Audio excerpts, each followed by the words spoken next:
Good morning, ladies and gentlemen. It is Friday, what most Christians and humans observe as Good Friday. And I know I've spoken on this before, but whoops, sorry about that, does kind of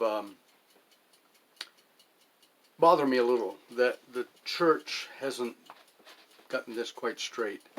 I was started a little debate with a pastor friend of mine in Africa this morning. He sees these videos. Hi, brother. Appreciate you, love you, really. But if you read the scriptures, and I'm curious. I get curious when things don't quite add up, and I dig, and sometimes it takes years to find a palatable explanation. And it's always bothered me when people said Jesus died on a Friday and he rose on a Sunday, and it's like he spent 3 days in the grave. Barely. The only day, if that's the way, it was Saturday, maybe 2 nights in a day. Well, that doesn't add up to 3 days. And when you read Matthew 12, verses 28, and I think, down there where I talked about it the other day, I read it to you the other day, where Jesus himself says that the only sign will be the sign of Jonah, who spent 3 days and 3 nights in the belly of the big fish. So shall he, Jesus, the Son of Man, spend 3 days and 3 nights in the belly of the earth, basically, in the grave. Well, 3 days, 12-hour days, 36 hours, 3 nights, 12-hour nights, 36 hours is 72 hours. And I firmly believe, you can't see it any other way unless you're saying Jesus was wrong. That's unacceptable. That's unacceptable. That Jesus was wrong, or Matthew was wrong in his recollection and report of what Jesus said. That's unacceptable.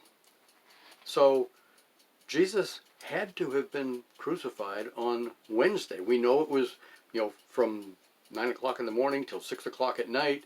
They hurried to get him in the grave before sunset, whatever day it was. So he was in the grave, let's say Wednesday, before sunset. So Thursday, sunset, Friday, sunset, Saturday, sunset. You got 72 hours. You've got 3 days, 3 nights, 3 nights and 3 days, but still 3 days, 3 nights. So anytime after sunset, Saturday night, Jesus was able to come out of the grave and fulfill his prophecy. We know he was alive and well at sunrise Sunday morning, the first day of the week. That's the only anchor point we have. So we have to backtrack from there 72 hours, and that makes Wednesday is the day of the crucifixion. And like I say, I dig for this stuff.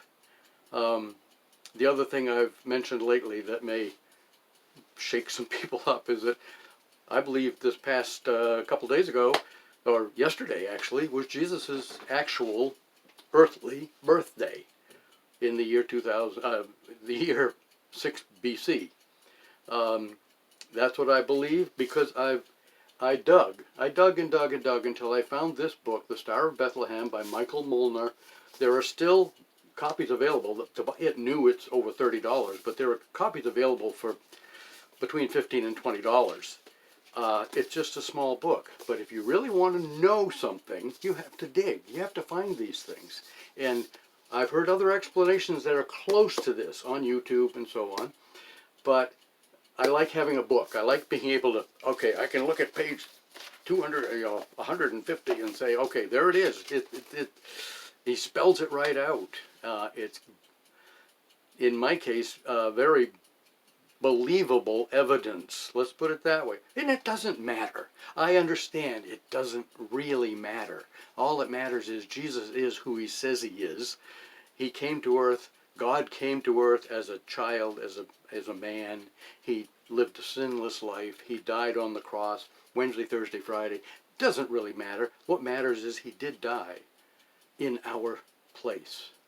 And on Sunday morning, he was alive and well to guarantee to us that there is life after death. Our salvation doesn't depend on his resurrection, it depends on his death. Have a wonderful Holy Weekend. Thank you.